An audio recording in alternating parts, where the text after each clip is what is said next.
Hello friends, इस video में हम बात करेंगे 2021 की Italian film the hand of God के बारे में, जो कहानी है फाबिएतो नाम के एक लड़के की।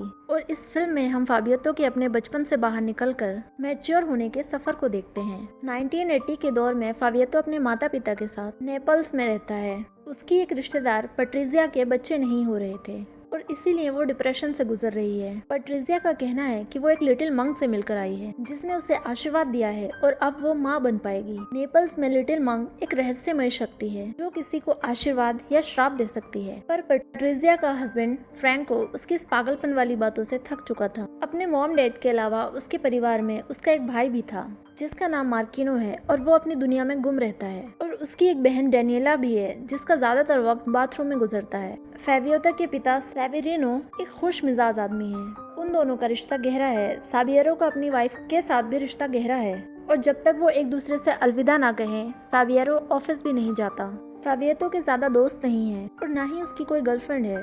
वो अपना ज्यादातर वक्त अपनी फैमिली के साथ ही गुजारता है जिसमें उसके माता पिता के अलावा हर कोई अजीब है। एक दिन उस परिवार के लोग एक पिकनिक में एक दूसरे के बारे में बातें कर रहे थे और इन्हीं बातों के बीच डिएगो मैराडोना की बातें होने लगी। फाबिएतो की तरह ही उस परिवार का एक सदस्य अल्फ्रेनो मैराडोना का फैन है और उसने फाबिएतो से कहा कि अगर मैराडोना बार्सिलोना छोड़कर नेबल्स के क्लब में खेलने नहीं आया तो वो अपनी जान दे देगा। साविएरो अपनी बहन लुजेला का इंतजार कर रहा था जो उन सबको अपने बॉयफ्रेंड से मिलवाना चाहती थी और इसलिए साविएरो ने दो बच्चों को उस पर नजर रखने के लिए दूरबीन लेकर भेज दिया। कुछ देर बाद एक बच्चे ने बताया कि लुजेला वहां आ चुकी है, लेकिन उसका बॉयफ्रेंड बदसूरत है। जब वो दोनों उस परिवार के पास पहुंचे तो उस परिवार को पता चला कि उसका बॉयफ्रेंड एक बूढ़ा आदमी है जो बिना मशीन की मदद के बोल भी नहीं सकता। उसे देखकर ये सब अपनी हंसी रोकने की कोशिश करते रहे पर साबिएरो उसका मजाक उड़ाने से खुद को रोक नहीं पाया। एक तरफ जहाँ पूरा परिवार स्विमिंग कर रहा था तो दूसरी तरफ एलू लुजेला को केक बनाने की रेसिपी बता रहा था, जिसे सुनकर वो परेशान हो गई और वहाँ से चली गई। जब एलू वही रेसिपी पट्रिशिया को बताने लगा तो उसने एलू की मशीन की बैटरी निकालकर फेंक दी। कुछ देर बाद वहाँ अचानक स्मगलर्स आए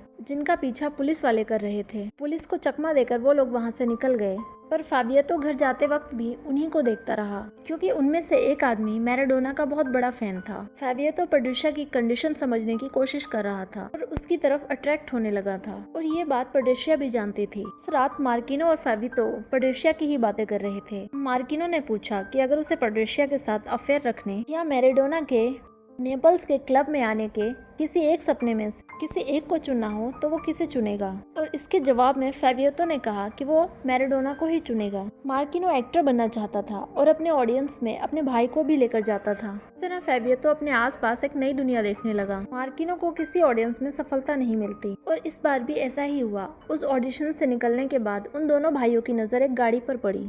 अब दूसरे लोगों की तरह उन्हें भी लगने लगा कि इस गाड़ी में मैराडोना आया है और ये बात जब उन्होंने साबिएरो को बताई तो उसने कहा ये नामुमकिन है क्योंकि मैराडोना ने इटली आने से इनकार कर दिया है। फाबिएतो की माँ मारिया को भी हंसी मजाक करना पसंद है और ऐसे ही उसने अपनी एक दोस्त ग्रेजिएला के साथ एक प्रैंक किया। उसने एक डायरेक्टर की असिस्टेंट बनके उसे कॉल किया और कहा कि उसे एक फिल्म में काम करने का मौका मिल रहा है। ग्रेजिएला का परिवार इस सबसे बहुत खुश हो गया और खुशी में वो मारिया के परिवार से मिलने आए। उनके जाने के बाद साबिएरो ने कहा कि उन्हें सच बताया जाना चाहिए। वो चारों उसे सच बताने गए तब उन चारों को काफी बुरा भला सुनना पड़ा। मारिया तब भी अपनी हंसी रोक नहीं पाई। सिर्फ एक चीज थी जो मारिया को परेशान करती थी। साबिएरो का अपनी एक दोस्त के साथ सालों से अफेयर चल रहा था और वो उसे छोड़ने के लिए तैयार नहीं था। इस बात से मारिया बहुत टूट चुकी थी। अपनी माँ को इस तरह परेशान देखकर फाबिएतो को बहुत बुरा लग रहा था और वो इस हद तक परेशान हो गया कि उसे दौरे पड़ने लगी। तब किसी तरह मार्किनो ने उसे संभाला। कुछ वक्त बाद साबिएरो को अचानक एक कॉल आया और उसने अपने परिवार को बताया कि उसे खबर मिली है कि मैराडोना को इटालियन क्लब नेपोली ने खरीद लिया है और अब जब मैराडोना नेपल्स में आके खेलेगा तो उन दोनों भाइयों का सपना पूरा हो गया।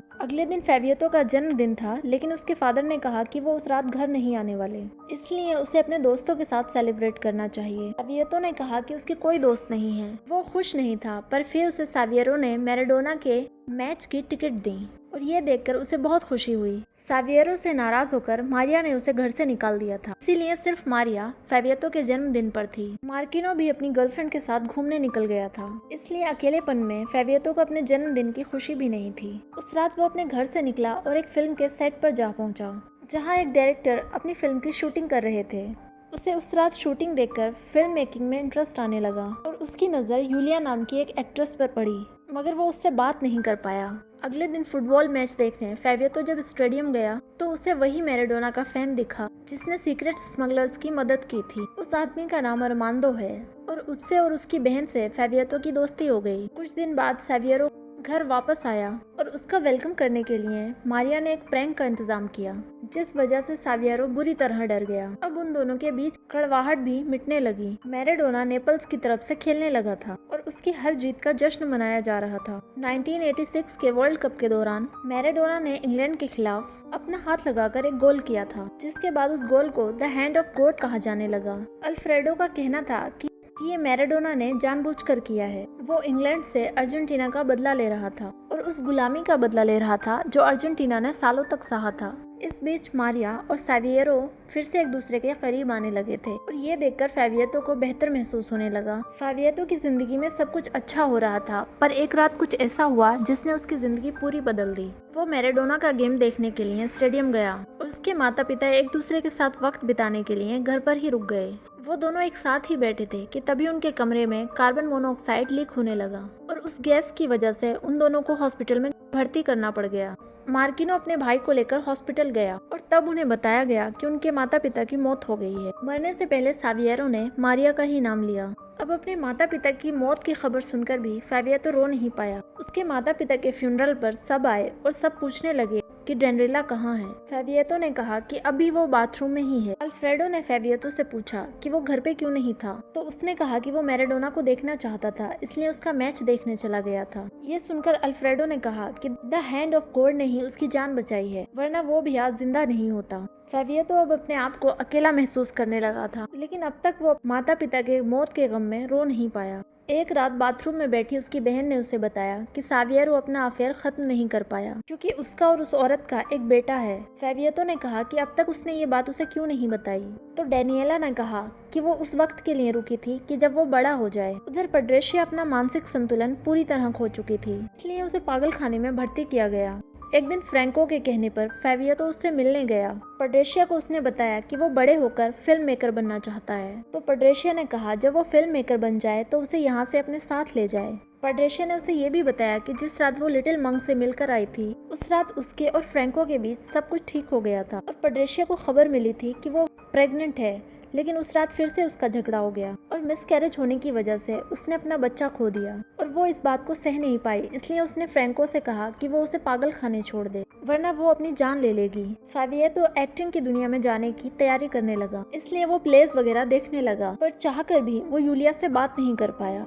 वो गम में इतना खोया था कि उसने फुटबॉल खेलना छोड़ दिया और ये बात उसने अरमांदो से कही। अरमांदो उसे बेहतर फील कराने के लिए अपने साथ ले गया और अपनी बोट में समुद्र के बीचों बीच उसे एक नया एक्सपीरियंस दिया, जिसके बाद फेवियतो बेहतर महसूस करने लगा। पूरी रात अरमांदो उसे नेवल्स की उस जगहों पर घुमाता रहा जहाँ फेवियतो कभी गया ही नहीं और अगली सुबह वो अपने भाई के साथ एक आइलैंड पे घूमने गया। मार्किनो वहाँ कुछ और दिन रहना चाहता था, पर फेवियतो घर वापस जाने लगा। मार्किनो ने उससे कहा कि वो अब अनाथ है और रईस भी नहीं, इसलिए उन्हें अब आगे की जिंदगी के बारे में सोचना चाहिए। मार्किनो तकलीफ के नहीं बल्कि खुशियों के बारे में सोचना चाहता था। फेवियतो भी यही चाहता था, लेकिन वो ये नहीं जानता था कि खुश रहते कैसे हैं। ये सुनकर मार्किनो को अपने भाई के लिए बुरा तो लगा, लेकिन उसे गर्व भी था क्योंकि अब वो सचमुच बड़ा हो गया है। फेवियतो को पता चला कि अरमांदो ने अपने आप को पुलिस के हवाले कर दिया है और उसे 15 सालों की सजा मिली है और एक आखिरी बार वो अपने दोस्त से मिलकर फेवियतो वहाँ से चला गया। एक दिन फेवियतो यूलिया का प्ले देखने गया, जहाँ फिल्म मेकर भी मौजूद थे